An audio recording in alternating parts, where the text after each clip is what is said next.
Hey, I'm Amy and welcome to the Parent Hive. A lot of people, due to the COVID-19 situation, are homeschooling or maybe not homeschooling, but working with their kids every single day for the first time since summer. Now, parents, if you are not a homeschooler, you did do this in the summertime, but it's a little bit different right now, dealing with work, no childcare, no babysitters, and all of the schoolwork that they've brought home. So many of us are scouring the internet and looking for great resources to try to come up with activities that will keep them busy, keep them learning, keep them active, and really keep everybody's sanity throughout this whole situation. So I created this channel to go along with the Facebook group, the Parent Hive. Make sure to join that and click the links and join that as well. And I did it as a community resource so that all of us could pour our energy into finding these things and then share it together, because there is absolutely no reason why we have to go this alone and try to find the greatest ideas, activities, and resources all over the internet by ourselves. We can just work together.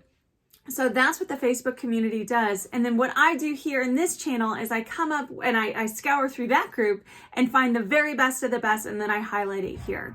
Now, first and foremost, if you are a parent who has been working in an office and for the first time ever you are working at home, I have a really great idea that was submitted in our Facebook group and I wanted to share it with you. If you have a special place in your house where you're doing your work, so I work from home too. This is my home office. My kids are in other rooms, and that usually works pretty well for me because my kids are pretty used to it.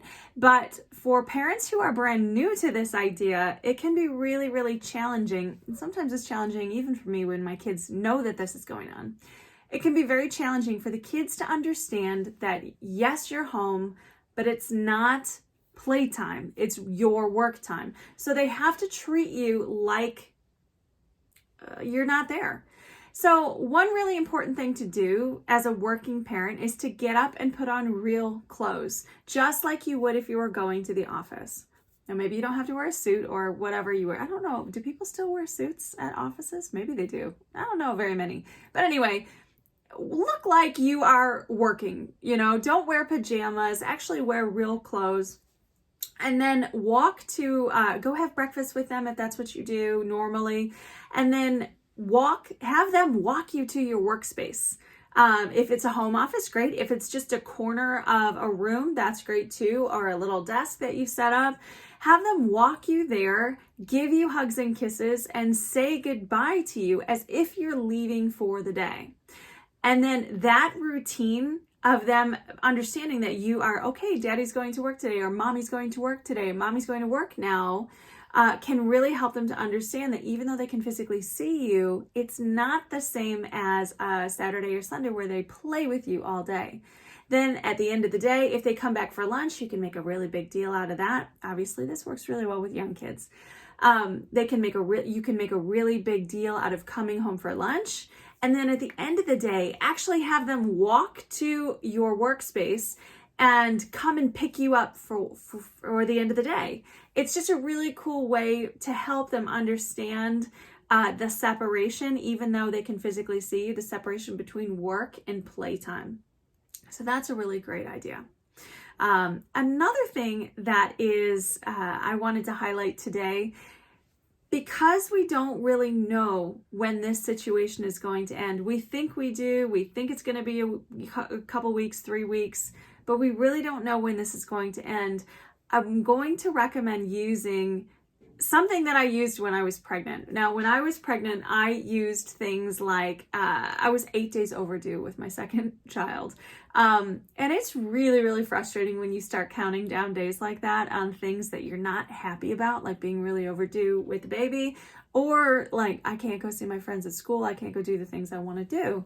So a thing that helps a lot here is to plan really amazing activities that have a certain length of time. So doing a 30-day challenge right now is a really awesome way to have exciting things coming up every single day. So one of the challenges that I saw with younger kids, anywhere from preschool on up, honestly, you could do this all the way through junior high and high school. It's a Lego challenge.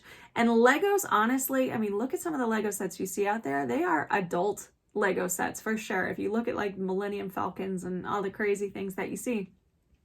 Do the 30-day Lego challenge, which I will include down below. And the first one, just to give you an idea of this, is to pretend that you were hired by an amusement park and create a new roller coaster using Legos. That could get as easy or as difficult as you want it to be. And there are 30 of these little challenges. The next one, NASA needs you to build a new rocket.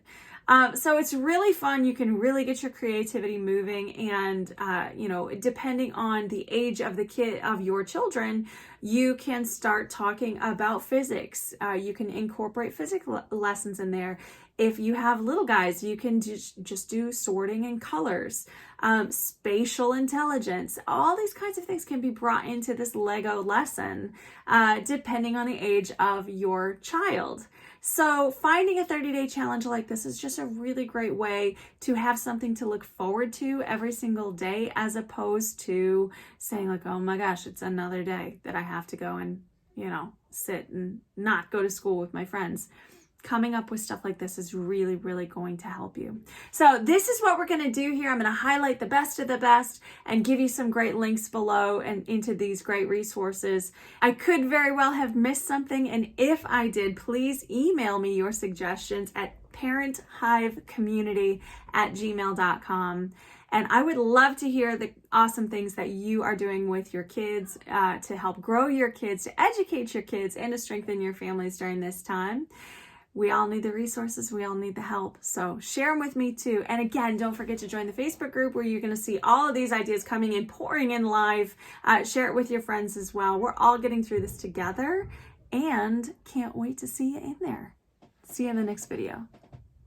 If you like this video and you don't want to have to scour the internet yourself to find great resources, ideas, and activities for your family or your children, and you want me to do it for you, then go ahead, please click subscribe so that you can be notified every single time we have a new video. Talk to you soon. See ya.